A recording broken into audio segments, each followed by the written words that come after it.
What is going on, guys? Today we're going to be taking a look at my stock portfolio, and not the one that I have on the public dividend channel. This is my personal accounts, and this is excluding the public dividend account. So this is basically everything else. Before we get started, I just got to say I'm not a financial advisor, a legal advisor, or a tax advisor. This is just for entertainment, and it's my opinion on things. So take it with a grain of salt, do your own research, and consult a professional before investing. So obviously I own all the listed securities over on the left side. I'm going to run through how it kind of breaks down into different industries, and then I'm going to talk about, why I like each one, and how I'm feeling about it, what my plans might be moving forward. And yeah, so as I've said in many videos before, the majority of my money is in Vanguard's Total Market Index Fund. Very similar to the S&P, but it just includes some extra small caps and stuff. But that's VTI, so that's 63% of my account. And if you exclude my cash balance, it's probably even a couple percentage points higher, but that's neither here nor there. So that's the biggest part of my portfolio by far. And actually, let's go over to the categories, and then we'll break down individual securities. So 63% in index funds, just VTI basically. Then another 23.5% is in real estate. And this is spread across a number of different real estate investment trusts. You guys know I really like those. I have for the past year and a half. And that's just kind of because of the current climate. I felt we were switching to value.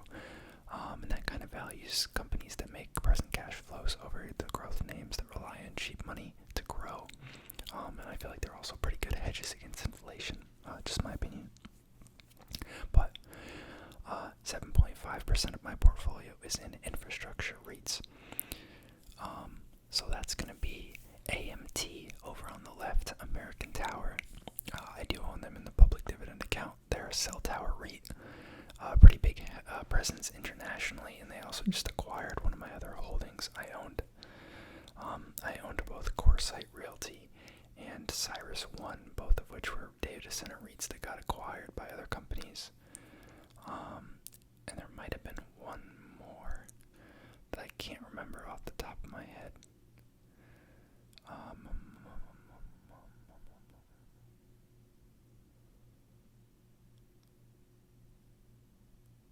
I think there was, but I can't remember the third data center stock. It's been so long.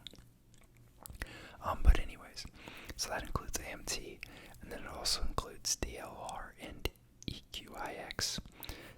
DLR is Digital Realty. That's another pure play data center stock. Decent yield on that one. About 3% now, I think. AMT is a little bit lower of a yield, around 2%. If I remember correctly, but it's growing its dividend very healthily. I think the dividend growth rate for the past 3 to 5 years has been, 15-18% compound average growth rate, which is phenomenal. Hopefully they keep that up. And then Equix is a very, very large REIT, one of the biggest REITs, also a data center play. And then in residential, that'll be MAA, Mid-America Apartment Communities, and CPT, another public dividend name, Camden Property Trust. Those make up 4.78% of the portfolio together. Both of those are very similar Sunbelt multifamily apartment REITs, both yielding about 2%. Those are kind of stocks that appreciate in price but don't pay a crazy dividend, mostly because the price has been bid up, but they're about 2% yield, I think. Low single-digit dividend growth year over year, but the price appreciation has been very nice. Obviously, all these REITs have come down since the start of the year, but pretty much all these, except one or two, which I'll mention, I've owned for anywhere from 6 to 14 months.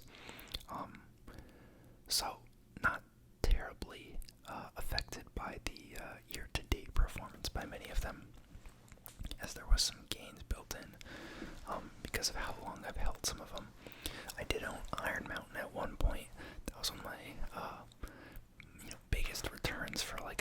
sizable holding that wasn't a trade, but I haven't owned them in a while. That was another data center play though.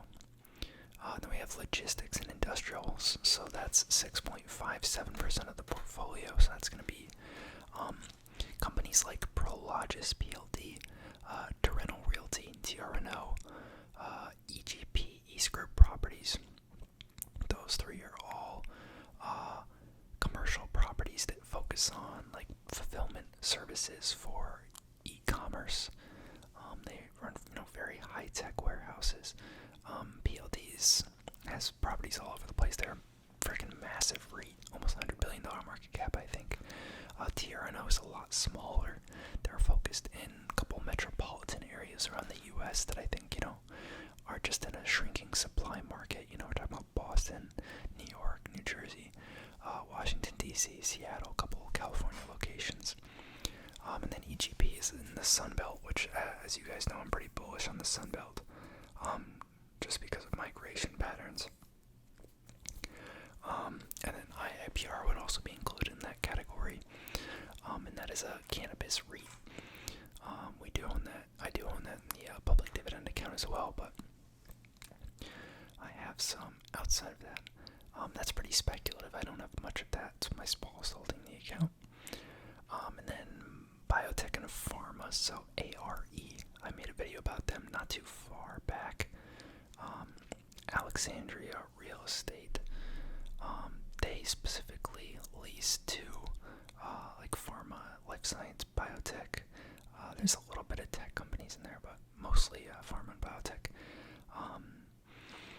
They have 6 or 7 major markets all around, like pretty big hubs for life science. Seattle area, there's some in California, Research Triangle in North Carolina, a little bit in New York, and then up in the Cambridge area, very hot biotech area as well. They're actually making Moderna's new headquarters, which is pretty neat. And then we have hospitals, MPW also in the public dividend portfolio, 3% in them, or 2.9. They're a hospital REIT. Not too much more to say about that. I know I've talked about them a million times in the public dividend account. And then I have some big tech holdings. Right now I'm only in Google and Microsoft.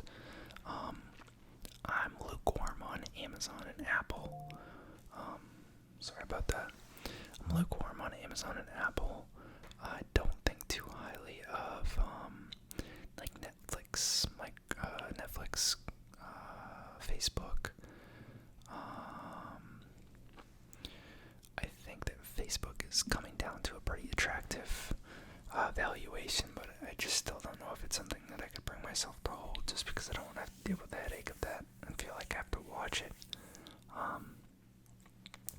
But yeah, I have some shares of Google and Microsoft, and I also think that Google could be interesting going into their stock split in a couple months.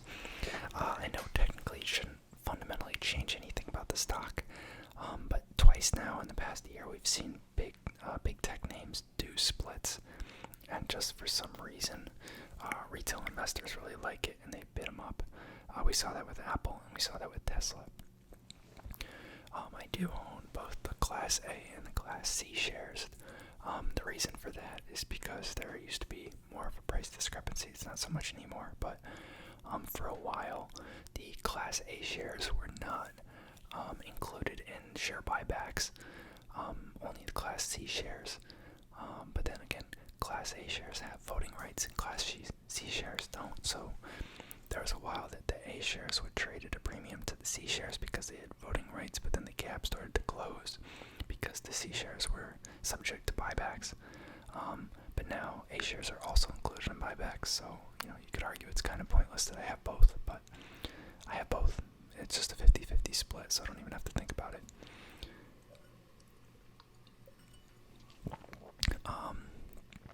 Pharma. I don't really have any pharma holdings, but my only one is Zoetis. And this is actually an animal health company. This was a Pfizer spinoff back in 2013. They focus on, like livestock and companion companion animal products.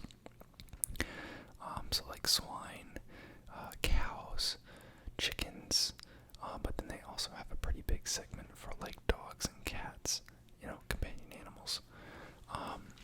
They're a big competitor of Merck's animal health segment, but Merck's is still, contained within their business. They didn't spin it off.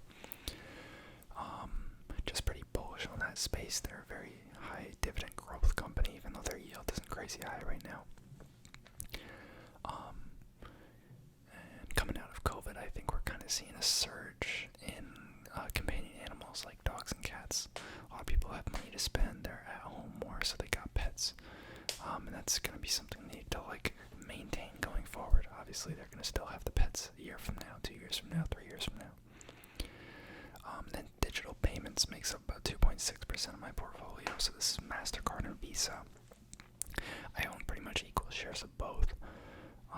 Just kind of bullish on this space. I think they're amazing companies. They kind of have a duopoly going. I know there's American Express and Discover in there, but they don't really operate in the same way. The nice thing about Mastercard and Visa is that they don't actually have any lending liability because they don't actually hold any, what's the word I'm looking for? All the debt obligations are actually managed by the partner bank. Mastercard and Visa are simply the network. Discover and American Express actually act as their own bank, and when they lend to consumers, they are assuming that risk. Mastercard and Visa have no risk on that. They simply profit from transaction-based volume. So, I think that's very neat. No lending liability. They're the two biggest players in the space. There's still a large portion of the U.S. and international transactions are done in cash, so as we move away from that, Mastercard and Visa are likely to benefit from that. We're seeing increase in online transactions. We're also seeing cross-border travel resume, which has been a pretty big part of their business. Exchange rates, or the fees they charge for exchanging, U.S. dollars for foreign dollars when you're traveling abroad is much higher than their traditional rates. So that's good for them. And also just their business as a whole, they're just money printing machines. They have 40 to 50% net profit margins, which is just absolutely insane. Extremely scalable business, high moat. I know there's some regulatory heat, but I'm not crazy worried about that, at least in the short term. And then Semiconductor is the only semiconductor stock I own right now is Taiwan Semiconductor. I've held this name for a long time. I've traded in and out of it a little bit occasionally, but I've never really been out of it for long, just because I really like them. I think I first bought them around $55, $54 a share, and now we're up at $118. It was as high as $130 at one point. There's a lot of things I like about them. Apple has switched their chips to them completely. AMD, who TSM makes chips for, is kicking Intel's butt. TSM is ahead of Intel and Samsung and Global Foundries and basically all the other chip makers in the new nanometer technology.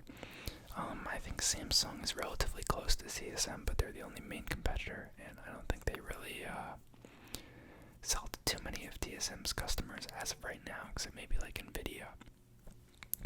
I think they're fighting over. But TSM is, ahead of the pack. They have a very nice track record. They have pretty good margins, pretty diverse business. I think they're the biggest chip maker in the world, if I'm not mistaken. That's across many different nodes. So, pretty diverse business model. I guess big geopolitical risk with China. China potentially invading Taiwan could, sour that a little bit. I think that's one of the reasons the stock has been not really seeing the affection I think it deserves, but I like it where it's at. And then 3.6% of the portfolio is in cash. And I have been contributing each week as I get paychecks, just because I feel like there's been a lot of buying opportunities in the market, but you can see I don't have too much cash. This was up much higher. Maybe I was at 15, maybe even 20% as of a month or two ago. So that's definitely come down as, REITs have dipped, and as the overall market has dipped, I've been adding money, but what you guys